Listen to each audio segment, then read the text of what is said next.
Hello and welcome to Talking Points. I'm Dave Kelly, Director of Advanced Media Production at Cal State Long Beach. Today we're going to talk about what is often referred to as the sunset years. We'll discuss the most recent trends involving senior living. My guest today is Dr. Mary Marshall. Dr. Marshall is an Assistant Professor of Gerontology. Welcome, Mary, and thank you for joining us on Talking Points. Hi, it's great to be here. Well, as we talk about aging and the aging process, especially in the United States, we see that about 10,000 people a day are turning 65, and this will continue until about 2030. So at a certain point, we're going to be very similar to other countries like Japan, who have a very large percentage of their population in the senior category. Now, this is going to have an impact on our society, and so what are some of those impacts going to be, and are we ready for it? Yeah, so what you're talking about, we as gerontologists call the age wave. And this is that we have a wave of older adults that are moving into those 65 plus years. And this is because we have the baby boomers who were born after World War II really moving into the advanced age. And so we're having more older adults than we've ever had before. And unfortunately, our society isn't necessarily prepared for that number of older adults. So the impacts can really touch all parts of our society, and I'm sure we'll talk about a lot of those different areas today. So I'll just mention one right now, and that's, as you can imagine, healthcare. So in terms of healthcare, what we're concerned about is having enough service providers for all of these older adults. So we're really encouraging people to go into careers in nursing or physical therapy so that they can work with older adults. Another concern with that is, of course, Medicare, Medicaid, and Social Security, and people being able to afford their health care. So those are all concerns that we're having right now as we have this large group move into older age. Well, as we talk about the baby boomers, and I know from where I speak because I am one of them, the boomers are known for expecting a lot of attention, for having a very active lifestyle. Boomers like to travel, they spend money on entertainment, they like to play golf, all of those sorts of things, and so we can see where this is going. They're relatively high maintenance as far as that goes. People from an earlier generation, from the Depression era, maybe didn't have such high expectations for so-called quality of life, especially in the senior years. So that being the case, we also see that a lot of boomers tend to work later in life too. They don't necessarily retire at 65. So what are the pros and cons of working beyond 65, and should we be encouraging that at this point in our development of society? I think it's important to understand that we didn't always have this formal retirement system. So people typically worked up until when they died on the family farm or in the family business. So once we were more industrialized, we added this formal retirement age of 62 to now 65. And people weren't expected to live that much beyond that retirement age. So we didn't have to have a lot of financial, nest egg to fund a long retirement. But now people are living longer and they're wanting to be more active in their retirement years. And so now our finances for retirement isn't lasting as long. So people are choosing to work longer so that they can ensure that they have enough funds to retire the way they want to. So I think people that have the choice to work longer because they can in their type of field are doing so that they can retire in the way that they want. And so I think there are pros and cons. Of course, we have to consider people who work in more physically demanding jobs, and once their health status makes it challenging for them to continue working, but they feel they have to work for their income, that's where we start to see challenges with kind of having this set retirement age. And as we talk about aging, we're learning now from researchers that we actually become happier as we age. And what do they mean? What do these researchers mean when they say we become happier as we age? Yeah, so this is what we call the Socioemotional selectivity theory, and this is the idea that we tend to look at the more positive aspects of our lives as we get older. And part of this is just because we have the ability to do so. We're able to avoid the negativity because we no longer have to be responsible at our jobs, responsible for taking care of children and aging parents and the bills and all of these other aspects of our life. When we're younger, we're really setting up for this future part. And then when you're older, you get to kind of reap the benefits of that. So older adults are really just able to afford to focus on the more positive aspects. And haven't they also found that people as they age tend to focus more on the positive and cast aside some of those negatives? Yeah, absolutely. So they really can just take the time to focus on the things that make them happy, because they just really have that chance to do so. They can afford to do that. And so if we are trying to focus on the positive as opposed to the negative, and we're happier in old age, this would obviously be a good thing for all of us as we age. But we also hear about a significant number of elders who are actually quite lonely, bored, and depressed. So what's going on here? Are we getting happier, and at the same time we can still feel some loneliness, boredom, and depression? Or are there actually two groups, and it's sort of bifurcated into those that are happy because they're surrounded by family and friends and have a lot of activity going on, and those that are lonely and depressed because they don't have that contact with family and friends that they once had? Well, just like any other point in our lives, any other age group, we have a lot of diversity. So in older adults, they are a very diverse group of people. So we're going to have people who are very happy and positive and bubbly, and we're going to have people who are more depressed or anxious or socially isolated, and we'll have a range of people in between. So it's not really two groups. There can be people who have some of these characteristics all mixed together. So I think what we have as gerontologists, what we're kind of trying to focus on in terms of special considerations is anxiety, depression, and social isolation in older adults because of life circumstances. So losing a spouse, moving out of your home into assisted living, having a health event that prevents you from doing the things that you love to do. All of these life circumstances can lead to anxiety, depression, social isolation. And so I think focusing more on how can we help with those factors to help older adults have better health and well-being is important. And we also know that when we see people that are cranky and they're older, we say, boy, those old people sure are cranky. But at the same time, maybe in the next breath, we might say, oh, I just met the sweetest old lady or the sweetest old man recently at the grocery store or whatever. So again, if we look at people as they age, do their personalities change, or do we just become more of what we were when we were younger? Yeah, personality is actually relatively stable across the life course. So someone who is maybe cranky or irritable as a 30-year-old or 40-year-old might tend to still be cranky and irritable as a 70 or 80-year-old. And what we might be seeing as people get older is because they are able to afford to be themselves a little bit more, they have the freedom to be themselves, we might see their personality shine through a little more. But again, personality tends to be stable through the life course. Okay, and as we talk about making decisions as we age, and we're able to make those decisions under our own control or under our own power, does that become a problem as we get older where we can't make those decisions and we have to rely on others? Is that a cause of concern and consternation?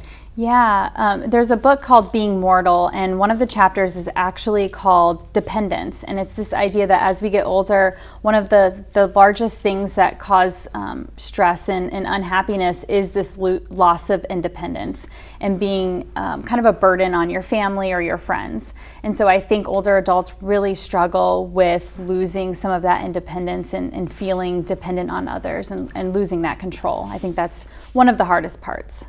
Well, let's talk about that and the decision that has to be made to move into assisted living. Now, there are a lot of reasons why people as they age would need to move into assisted living, but no matter the circumstances, it's a big adjustment for a lot of folks for some of the reasons that you've been talking about. So let's talk about that for a moment. So if I'm going into an assisted living facility, what are the considerations I have to think about, and what are some of the adjustments that I'm inevitably going to have to face? I think the first part to know is that about 5% of older adults actually live in these more traditional nursing home facilities that we might picture from the TV and the movies. We have a lot more older adults continuing to live at home, living with family, or living in an intentional senior community where they still have some independence. So just understanding that not everybody is in this traditional nursing facility, but in any case, moving away from the home that you've lived in for a long time can be a big adjustment. So I think the biggest thing that people struggle with is making that decision and knowing when it's time. And part of that is often facilitated by a major life event. So typically a spouse passes away, and so someone chooses to move into assisted living because they no longer want to live alone. Or they have a major health event. They fall and get injured, they have a stroke, something of that sort that limits their ability to live on their own anymore. So if you had to boil it down to one main concern that seems consistent with all folks that go into assisted living, what would be that main concern? Definitely loss of independence. So as we discussed before, feeling that they no longer have the freedom and control over their lives as they once did, I think is the biggest challenge when people move. And of course, there's the issue of the children and family, their adult children and grandchildren and family and so on.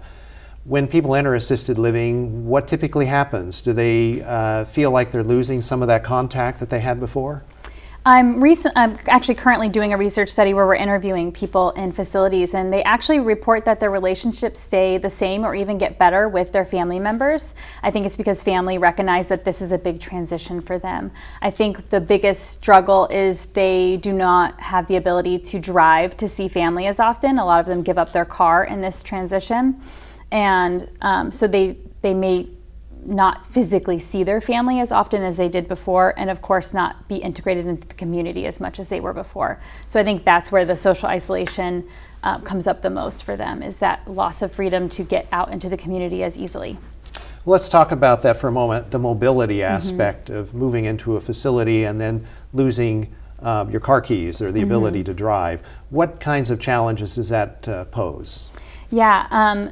Again, just the ability to kind of go where you want, when you want, and to feel like you're part of the community. They often feel a little sequestered into their own building with only people their own age and not part of the greater community anymore. And just small things, not being able to go to your favorite restaurant or your favorite grocery store, can really have an impact when it seems like everything's changing overnight in your life. Okay, and what about the barriers or obstacles to movement as they age and maybe need a wheelchair? Then that becomes an even more difficult challenge to get around. Exactly, and it's really a lot of the little things. You know, just going to the grocery store, if you run into a lot of little things like just getting out the door, getting onto public transportation with a wheelchair or a walker is very challenging. Will the bus driver start driving before you even get seated? And then once you get to the store, getting around the store and then doing all of that in reverse to get home. Just all those little things add up to making what used to be an easy grocery trip something that takes 2 times as long. And so people just start to go out less and less because it's so challenging. And on that note, we have to go to the break right now. When we come back from the break, we'll continue this conversation about senior living. Stay tuned.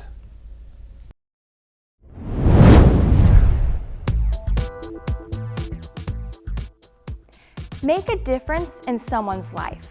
With the ever-increasing amount of senior citizens in the United States, the need for counselors, caregivers, advocates, and product developers continues to rise.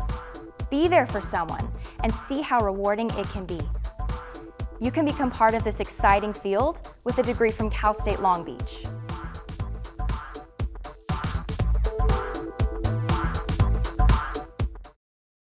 Welcome back to Talking Points. I'm Dave Kelly, and my guest today is Mary Marshall, and we're talking about gerontology and senior living. And Mary, before we went to the break, we were talking about assisted living, and when people move into assisted living, some of the adjustments that they have to make. There is another issue around the whole assisted living concept, and that is the fact that we tend to segregate people into these senior communities. And is segregation kind of a loaded word, but is that what we really want to do with elders, or do we want to do that with any segment of the population? And should there be more integration of people of all ages? Yeah, I think what we're seeing is that people, when they move into assisted living, they feel disconnected from the community. They feel cut off. And in the book, Being Mortal, they actually talk about how they felt like they were being jailed for being old. So I think what we need to do is integrate them more within the community and have more intergenerational connections. So there's some great programs where they have a daycare within an assisted living facility so that the people that live in the facility can do story time and other activities with the daycare. So just little things like that that can help everybody feel more connected in a community. It really benefits everyone to have these intergenerational connections. And the truth is, there's a lot of knowledge and wisdom and experience within the senior community, and why would we waste that by just segregating them and sort of cutting them out of the rest of society? Exactly, and that can really bleed over into the workplace too, having more older adults continue in the workplace and advising positions as well to share their wealth of knowledge. Let's talk about knowledge and technology, because we all know that our society today is driven by software and technology. Are there barriers with technology with seniors in terms of being able to communicate with their younger adult children and much younger grandchildren and so on? I think people tend to stereotype and believe that older adults are adverse to technology when, if you think about it, Steve Jobs was a baby boomer. And he's kind of the father of our modern technology. Everybody's carrying around a phone that Steve Jobs invented. So we have to understand that not all older adults are adverse to technology. They may not just want to learn every single new platform that's out there. So I think there are ways that we can improve technology for everybody in the society, whether it's a disability or other issue that you have with aging that makes it difficult to access technology. I think there's ways that we can improve it so everybody can really use technology together. Let's talk about some of the research that you've been doing, and I know that you've done some extensive surveys and interviews with elders. What's involved in that process, and what is the end goal of the work that you're doing? Yeah, we interviewed 50 older adults that lived in a variety of assisted living facilities across the county, and we interviewed people from both low-income to high-income facilities to really just learn about why they decided to move and what adjustments they had in the move, and really just where their feelings were in that entire process. And we got a lot of really interesting information about the entire adjustment to moving into assisted living.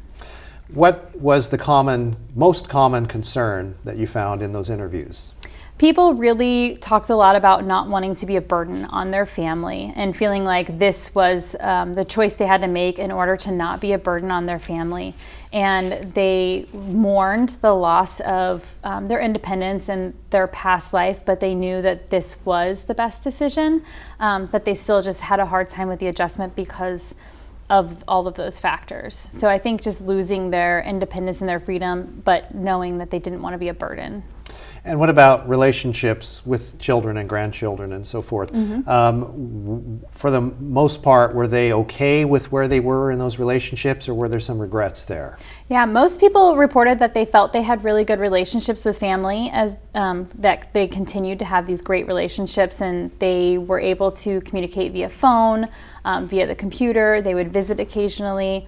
And mostly at this point in your life, you're spending time trying to kind of reconcile any regrets you have and try to decide if you feel satisfied with your life decisions. And so most people, because they want to focus on the positivity, they're doing what they can to kind of tie up those loose ends. And so they're reconciling relationships, forgive and forget, things like that, so that they can feel positive towards this end of life. We've been talking about assisted living, but the truth is a lot of seniors are staying in their own homes. Even to the point of where they pass away. And of course, when elders get into their late 80s and certainly into their early 90s, they often need a caregiver in the home or someone to be there with them to assist them. And quite often it's one of their children, one of their adult children that ends up being that caregiver. So what do we know about that from what the research tells us? We always hear that, parents care about each child equally. Is that really the case when it comes to selecting a caregiver amongst their children? Yeah, so most of the research is on mothers, because we see that women live longer than men, and women tend to live longer with more chronic illnesses and issues towards the end of life compared to men. So most of our caregiving literature is on mothers, and mothers will identify a child that they would prefer to provide care to them. And typically it's a daughter, same gender, and someone that has very similar personality traits, because that person is going to understand more what they value and what's important to them in caregiving. So it might not always be the person who lives the closest or the most logical choice for caregiving, but it does matter who they preference, because mothers who report not having the caregiver that they prefer report lower satisfaction in their caregiving. So, what about amongst the adult children? Are they aware of this dynamic, or are they sort of not really in touch with what's going on there? Yeah, mostly oblivious to what the mother's preferences are. Sometimes they can be more aware that they might be providing more financial support versus on-the-ground support, but typically the children all think they're the favorite, so it's hard for them to really know what mom really wants. Did you encounter situations in the surveys where people said, I just wish my children would listen to me and what I want? more than they actually do?